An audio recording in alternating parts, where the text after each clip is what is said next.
कक्षा 12वीं में हम लोग आज आपकी 5वीं इकाई संगठन स्टार्ट कर रहे हैं और इस वीडियो में संगठन का अर्थ, परिभाषा, विशेषता, महत्व और हम संगठन की प्रक्रिया समझेंगे। ठीक है। संगठन मतलब होता है ऑर्गेनाइजेशन। मतलब आप देखोगे आपके आसपास कई प्रकार के संगठन मौजूद हैं। संगठन मतलब व्यक्तियों का एक समूह होता है जो किसी विशिष्ट उद्देश्य की पूर्ति के लिए कार्य करता है। ठीक है। संगठन व्यक्तियों का एक ऐसा समूह है जो अपने सामान्य उद्देश्यों की पूर्ति के लिए अपनी संस्था के संसाधन, मतलब जो उनके पास साधन है, और मानवीय प्रयासों में इस तरह संबंध स्थापित करता है कि न्यूनतम यानी कम से कम प्रयासों से अधिकतर परिणाम प्राप्त किए जा सके। मतलब प्रत्येक संस्था का एक उद्देश्य होता है। जैसे कोई व्यावसायिक संस्था ले लो, शैक्षणिक संस्था ले लो, राजनीतिक संस्था ले लो या सामाजिक संस्था ले लो, हर संस्था का अपना एक उद्देश्य होता है कि हमें ये काम करना है और उस उद्देश्य की पूर्ति के लिए उसके पास कुछ संसाधन होते हैं, भूमि, श्रम, पूंजी, और संसाधनों के साथ साथ मानव प्रजाति को इकट्ठा करके संसाधनों का प्रयोग करके न्यूनतम यानी कम से कम प्रयासों से लक्ष्य को प्राप्त करके अधिकतम परिणाम प्राप्त किए जा सके, ये संगठन होता है। संस्था के उद्देश्यों को नियोजन के अंतर्गत निर्धारित किया जाता है। मतलब पहले प्लानिंग की जाती है, नियोजन किया जाता है और प्लानिंग करने के बाद निश्चित किया जाता है कि हमें क्या करना है, कैसे करना है, कब करना है और किसके द्वारा करना है। उद्देश्यों की प्राप्ति के लिए संस्था के कार्यों को अनेक उप कार्यों में बांट दिया जाता है। मतलब कार्य किसी एक पर डिपेंड नहीं होते, अलग अलग लोगों को बांट दिए जाते हैं। इन उद्देश्यों को तभी सफलतापूर्वक प्राप्त किया जा सकता है जब व्यक्तियों के बीच आपसी सहयोग और संबंध हो। यानी अगर आपकी संस्था ने कोई उद्देश्य निश्चित किया है, कोई लक्ष्य निर्धारित किया है, तो उसकी प्राप्ति तभी होगी जब सब लोग आपस में मिलजुल कर आपसी सहमति से और सहयोग से संबंध स्थापित करें। प्रबंध द्वारा कर्मचारियों की क्रियाओं के बीच समन्वय स्थापित करना आवश्यक हो जाता है।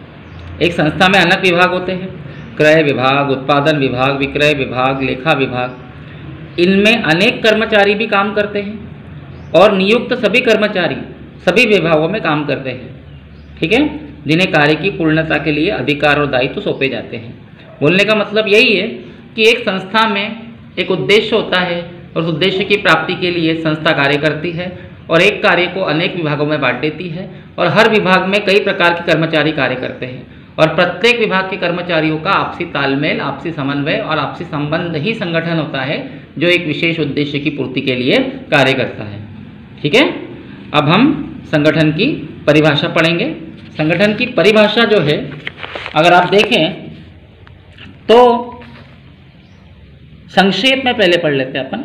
संगठन का तात्पर्य किसी कार्य से संबंधित विभिन्न साधनों को इस प्रकार संयोजित करना कि जो निर्धारित लक्ष्य है उसे अच्छी तरीके से प्राप्त किया जा सके। ठीक है।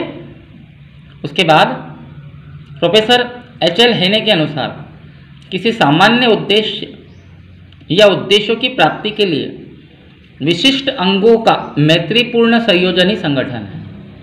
अब परिभाषा तो आपको एज इट इज ऐसी पढ़नी पड़ेगी। आप मूने और रेले की परिभाषा पढ़ लें, कोई दो परिभाषा बहुत है आपके लिए। सामान्य उद्देश्य की प्राप्ति के लिए बनाया गया प्रत्येक मानव का समुदाय यानी मानव को जमा करके किसी उद्देश्य को प्राप्त करना संगठन कहलाता है। जी.ई. मिलवर्ड के शब्दों में कार्य और कर्मचारी समुदाय का मधुर संबंध संगठन कहलाता है। ठीक है। ये हम लोगों ने संगठन का अर्थ और संगठन की परिभाषा पढ़ ली। अब हम नेक्स्ट क्वेश्चन पढ़ने जा रहे हैं संगठन की विशेषताएं। हम कोई 6 या 7 विशेषताएं पढ़ लेंगे। कार्यों का विभाजन। संगठन उपक्रम के लक्ष्य और उद्देश्य की प्राप्ति के लिए कार्य करता है। ठीक है। और इसके लिए कार्यों को उपकार्यों में विभाजित कर दिया जाता है। मतलब एक कार्य कई प्रकार के उपकार्यों में बांट दिया जाता है। मतलब एक कार्य को एक व्यक्ति को ना देकर अलग अलग व्यक्तियों को सौंप दिया जाता है। फिर है अधिकार और दायित्वों का निर्धारण। यह प्रत्येक व्यक्ति के अधिकार और दायित्वों को तय करता है। मतलब जिस व्यक्ति को जो कार्य सौंपा है उसे उस कार्य का अधिकार भी दे दिया जाता है और उसका दायित्व भी दे दिया जाता है कि भाई तुझे ये काम करना ही है और तेरा इस कार्य पर पूरा अधिकार है, जैसे करना है वैसे कर, पर करके दिखा। समन्वय की स्थापना, ठीक है। संगठन विभिन्न क्रियाओं में, देखा आपने, सभी क्रियाओं को उपक्रियाओं में बांट दिया जाता है। प्रभावपूर्ण और समन्वय स्थापित करता है, मधुर संबंध स्थापित करता है। मधुर संबंधों की स्थापना, संगठन कार्यरत व्यक्तियों के मध्य मधुर संबंध स्थापित करता है। मतलब जितने लोग वहाँ काम करते हैं उनमें अच्छे संबंध बनाता है, जिससे कुशल संप्रेषण हो सके, सभी सूचनाओं का आदान प्रदान हो सके और संस्था ने जो उद्देश्य निर्धारित किए उसे प्राप्त किया जा सके, ठीक है। शीर्ष प्रबंधकीय नेतृत्व, अब संगठन व्यक्तियों का एक समूह है, लेकिन उसके पीछे एक नेता का हाथ होता है, उनका एक नेता होता है जो उनको लेकर चलता है।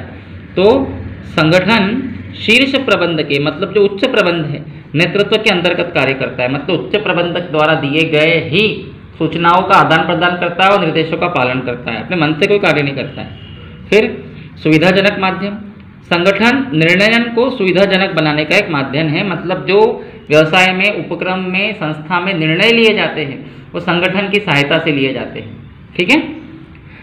सर्वव्यापी, संगठन जो है सर्वव्यापी होता है, मतलब सभी जगह व्याप्त होता है, हर जगह संगठन आपको मिलेगा, जिसकी स्थापना व्यावसायिक और गैर व्यावसायिक मानव समूह के निष्पादन हेतु की जाती है। मतलब व्यावसायिक संस्था हो या गैर व्यावसायिक संस्था हो, संगठन सभी जगह व्याप्त है, ठीक है। और व्यवसाय की आधारशिला, संगठन जहाँ सामाजिक प्रणाली है, मतलब समाज में रहने वाले लोगों की एक प्रणाली है, वहाँ यह व्यवसाय की आधारशिला भी, मतलब व्यवसाय को ये आधार प्रदान करती है, इसके बिना व्यवसाय नहीं हो सकता। आप खुद सोचिए, आपके व्यवसाय में अगर श्रमिकों का संगठन ना हो तो आपका व्यवसाय सफल नहीं हो सकता। हम पढ़ने जा रहे हैं संगठन का महत्व, उद्देश्य या लाभ। मतलब महत्व, उद्देश्य, लाभ तीनों एक ही क्वेश्चन में आ जाएंगे। संगठन सामूहिक उद्देश्यों की पूर्ति के लिए मानवीय सहयोग का सर्वश्रेष्ठ उपकरण है। मतलब आपके व्यवसाय ने जो उद्देश्य निर्धारित किए उन्हें पूरा करने के लिए मानव से सहयोग लिया जाता है और मानवीय सहयोग से ही संगठन चलता है और संगठन से ही व्यवसाय के उद्देश्यों की प्राप्ति होती है। इसलिए कहा गया है कि संगठन सामूहिक उद्देश्य की पूर्ति के लिए मानवीय सहयोग का सर्वश्रेष्ठ उपकरण है, जो उद्योगों, राष्ट्र और संपूर्ण विश्व को गतिशील बनाता है, ठीक है। यहाँ से पढ़ेंगे आप, संगठन व्यावसायिक सफलता का आधार है। मतलब व्यवसाय सफल किसी भी संगठन से होता है और समस्याओं का समाधान भी है। लुइस एलन के अनुसार एक स्वस्थ संगठन प्रतिष्ठान की सफलता और निरंतरता में महान योगदान दे सकता है। अब हम ज़्यादा लंबा ना खींचते हुए इसके उद्देश्य, लाभ और महत्व पढ़ लेते हैं। मितव्ययिताओं की प्राप्ति, न्यूनतम व्यय यानी कम से कम व्यय करके अधिकतम उत्पादन प्राप्त करना ही संगठन का मूलभूत उद्देश्य है। मतलब संगठन इसलिए स्थापित किया जाता है कि संस्था के उद्देश्य प्राप्त कर सके और उद्देश्य प्राप्त करने में ज़्यादा खर्चा ना आए, कम से कम खर्चों में अधिक से अधिक उत्पादन प्राप्त किया जा सके, ये संगठन का मूल उद्देश्य होता है। उत्पादन मात्रा और गुण दोनों ही दृष्टि से अधिकतम होना चाहिए। उत्पादन मात्रा और गुण दोनों की दृष्टि से अधिकतम होना चाहिए। मतलब उत्पादन जो है वो अधिक होना चाहिए और उसमें गुण भी अच्छे होने चाहिए। इस उद्देश्य की प्राप्ति के लिए प्रभावशाली संगठन प्रणाली की रचना की जाती है। मतलब एक संगठन ही आपके व्यापार को अच्छा उत्पादन, श्रेष्ठ उत्पादन और अधिक उत्पादन दे सकता है। समय और श्रम की मितव्ययिता, संगठनकर्ता सदैव समय और श्रम की बचत करने का प्रयास करता है। संगठन बनाया क्यों गया है? ताकि एक व्यक्ति पर लोड ना आए, बोझा ना आए। उस कार्य को अनेक विभागों में, अनेक कार्यों में अलग अलग व्यक्तियों को सौंप दिया जाता है। इससे फ़ायदा क्या होता है? इससे ये फ़ायदा होता है कि संगठन से समय की और श्रम की बचत होती है। यह तभी संभव है जब संगठन प्रणाली श्रेष्ठ हो और आधुनिक यंत्र, मतलब नवीनतम मशीनरी का प्रयोग करके और टेक्निक का प्रयोग किया जाए, तभी ये सफल हो सका है।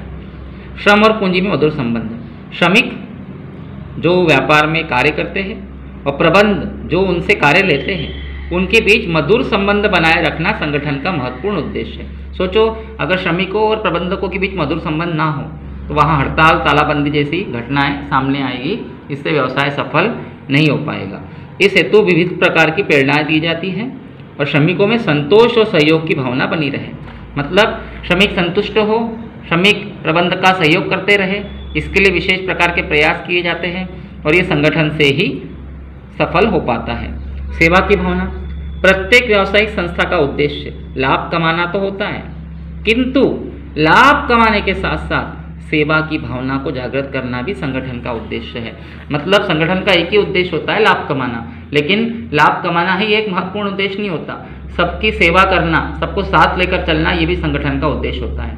ठीक है। प्रबंधकीय क्षमता में वृद्धि, संगठन कर्मचारियों के पारस्परिक संबंधों में, अधिकारों में और दायित्वों का निर्धारण भी करता है। मतलब संगठन से कर्मचारियों के पारस्परिक संबंधों का, उनके क्या अधिकार हैं और उनके क्या दायित्व, इसका निर्धारण होता है, ताकि सभी के कार्यों को उचित समन्वय बना रखें और कार्य के संचालन में रुकावट ना आए। मतलब सभी के कार्य उचित तरीके से समन्वित हो सके और उनके कार्य में किसी प्रकार की कोई रुकावट ना आए। इसके परिणाम स्वरूप प्रबंधकीय क्षमता में वृद्धि भी होती है। ठीक है। विशिष्टीकरण को प्रोत्साहन, विशिष्टीकरण क्या होता है? संगठन के अंतर्गत प्रत्येक कर्मचारी को उसकी रुचि और योग्यता के अनुसार कार्य सौंपा जाता है। मतलब जो कर्मचारी जो कार्य जानता है उसे वही कार्य सौंपा जाता है, ताकि उसमें उसकी रुचि हो और वह उसके योग्य हो। ठीक है। श्रमिकों के मध्य श्रम विभाजन की प्रक्रिया को अपनाने से एक श्रमिक बार बार उसी कार्य को करता है और विशिष्टीकरण को प्रोत्साहन मिलता है। मतलब अगर आपने एक श्रमिक को एक कार्य पर नियुक्त कर दिया और उसे वही रहने दिया तो उस कार्य में वो निपुण हो जाता है और उस कार्य को अच्छे से करता है। इसे कहते हैं विशिष्टीकरण। ठीक है। फिर आप ये पढ़ लीजिए, विभिन्न व्यक्तियों और क्रियाओं को संतुलित महत्व। कोई एक व्यक्ति या क्रिया ही सर्वोपरि महत्व प्राप्त नहीं कर सकती। मतलब संगठन प्रक्रिया द्वारा प्रत्येक व्यक्ति, विभाग और क्रिया को उसका उचित महत्व प्राप्त हो जाता है। मतलब हर विभाग का अपना एक महत्व होता है। ऐसा नहीं कि किसी एक विभाग को अच्छा महत्व दे दिया और किसी एक विभाग को कम महत्व दे दिया, इससे उनके बीच में मधुर संबंध नहीं होंगे। प्रत्येक विभाग का अपना एक महत्व होता है, हर विभाग अपने तौर पे कार्य करता है और हर विभाग के कार्य से ही व्यवसाय के लक्ष्य निर्धारित और प्राप्त होते हैं। ठीक है। इस प्रकार विभिन्न व्यक्ति और क्रियाओं में संतुलन के उद्देश्य से संगठन को अपनाया जाता है। ठीक है। इतनी काफ़ी हो जाएंगे, फिर भी हम और पढ़ लेते हैं। समन्वय की स्थापना, संगठन केवल कार्य का उचित वितरण कर कर्तव्य को पूरा नहीं करता, बल्कि विभिन्न क्रिया, विभाग और व्यक्तियों के मध्य प्रभावपूर्ण समन्वय सहयोग की स्थापना हेतु कार्य भी करता है। मतलब ऐसा नहीं कि आपने लोगों को जमा किया और कार्य सौंप दिया कि जाओ भाई ये कार्य करो और शाम तक होना चाहिए, ऐसा नहीं है। कार्य सौंप देने के बाद, अधिकार सौंप देने के बाद, दायित्व सौंप देने के बाद सभी के साथ मिलजुल कर प्रबंधक को भी हाथ बढ़ाना पड़ेगा। मतलब ये है कि संगठन से केवल कार्य सौंपे नहीं जाते, बल्कि हर विभाग के मध्य समन्वय और सहयोग की स्थापना भी की जाती है, जिससे कार्य आसानी से पूरा। अब हम पढ़ने जा रहे हैं संगठन की प्रक्रिया। मतलब संगठन काम कैसे करता है। संगठन बना तो लिया, लेकिन इसको बनाने का तरीका क्या है, ये क्यों बनाया जाता है और काम कैसे करता है। ठीक है। तो है उद्देश्यों की स्थापना। बिना उद्देश्य के संगठन संगठन नहीं है। जैसे आपने 10 लोगों को जमा किया, बन गया संगठन, लेकिन क्यों जमा किया भाई, क्यों जमा किया, तुम 10 लोग यहाँ क्यों जमा हुए हो? उन्होंने बोला कुछ नहीं, हम तो ऐसे ही खड़े, ये संगठन थोड़ी है भाई। उसके पीछे उसका कोई उद्देश्य भी तो होना चाहिए। बिना उद्देश्य के संगठन संगठन नहीं होता। अतः संगठन का सर्वप्रथम कार्य उद्देश्यों की स्थापना करनी है। मतलब आपका ये संगठन जमा क्यों हुआ, उस क्यों का जवाब पूछा गया है आपसे कि भाई संगठन क्यों जमा हो रहा है, इसके पीछे आपका क्या उद्देश्य है। उद्देश्य कुछ भी हो सकते, नकारात्मक भी हो सकते, सकारात्मक भी हो सकते, लेकिन संगठन के उद्देश्य में उनकी स्पष्ट कल्पना होनी चाहिए। मतलब उद्देश्य स्पष्ट कर देनी चाहिए।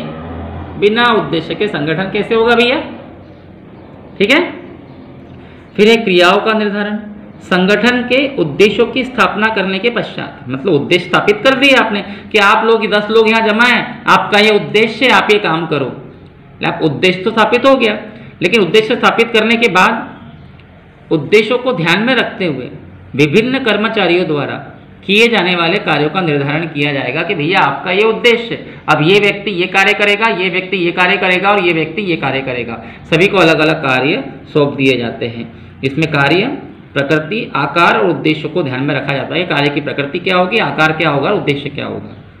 फिर क्रियाओं का वर्गीकरण, इसके अंतर्गत एक समान और एक दूसरे से संबंध क्रियाओं को एक विभाग और क्षेत्रों में विभाजित कर दिया जाता है। मतलब सभी कार्य अलग अलग क्रियाओं द्वारा विभाजित कर दिए जाते हैं। क्रय विभाग अलग बना दिया जाता है, विक्रय विभाग अलग बना दिया जाता है, विज्ञापन, विपणन, मार्केटिंग, निरीक्षण, सुरक्षा, वेतन, मजदूरी, सब क्रियाओं को अलग अलग विभागों में बांट दिया जाता है। कर्मचारियों में कार्य आवंटन, विभिन्न क्रियाओं के वर्गीकरण के बाद क्रियाएं निश्चित हो गई। अब कर्मचारियों के मध्य उनकी योग्यता और रुचि के अनुसार काम बांट दिया जाता है। जो कर्मचारी जिस काम में रुचि रखता है और जो कर्मचारी जिस काम में निपुण है उसे वो कार्य सौंप दिया जाता है। अधिकारों का अंतःकरण, अब आपने कर्मचारी को काम तो सौंप दिया लेकिन उसे अधिकार भी तो सौंपने पड़ेंगे, ठीक है। बिना अधिकारों के उत्तरदायित्व को पूर्ण करना असंभव होता है। यानी अगर आपने किसी कर्मचारी को कार्य सौंप दिया लेकिन उसको उस कार्य का अधिकार नहीं दिया तो वो कार्य कैसे करेगा भैया। इसीलिए कहा गया है कि बिना अधिकारों के उत्तरदायित्व को पूर्ण करना असंभव होता है। अतः कर्मचारियों को कर्तव्य और अधिकार भी हस्तांतरित कर देना चाहिए कि भैया आपका ये काम है और आपका ही ये कर्तव्य है और आप इसे किसी भी तरीके से करें, ये आपका अधिकार है, ठीक है। फिर है समन्वय। विभिन्न विभाग, मैंने बोला ना आपको, संगठन जो होता है अलग अलग विभागों में, उप विभागों में बांट दिया जाता है। तो विभिन्न विभाग और उप विभागों के मध्य समन्वय स्थापित करना संगठन का महत्वपूर्ण सोपान है, यानी महत्वपूर्ण प्रक्रिया है। प्रत्येक व्यक्ति को संगठन में उसके स्थान और विभाग और पदाधिकारी को मध्य संबंध आदि से भली भांति परिचित कर दिया जाता है। मतलब प्रत्येक व्यक्ति का क्या संबंध होगा और प्रत्येक व्यक्ति की क्या भूमिका होगी, इसे परिचित कर दिया जाता है। उपकरण और मशीनों की व्यवस्था, उपक्रम में उचित आवश्यक उपकरणों की व्यवस्था करना आवश्यक होता है। मतलब आपके व्यापार में, आपकी फैक्ट्री में जो विभिन्न प्रकार की मशीनें हैं, उपकरण हैं, उनकी व्यवस्था करना भी संगठन का एक उद्देश्य होता है। अतः उसकी उचित व्यवस्था की जानी चाहिए, ठीक है। मानसिक क्रांति, अंत में सबसे महत्वपूर्ण कार्य न कहकर इसे उत्तम वातावरण का निर्माण कहे तो ज़्यादा उचित होगा।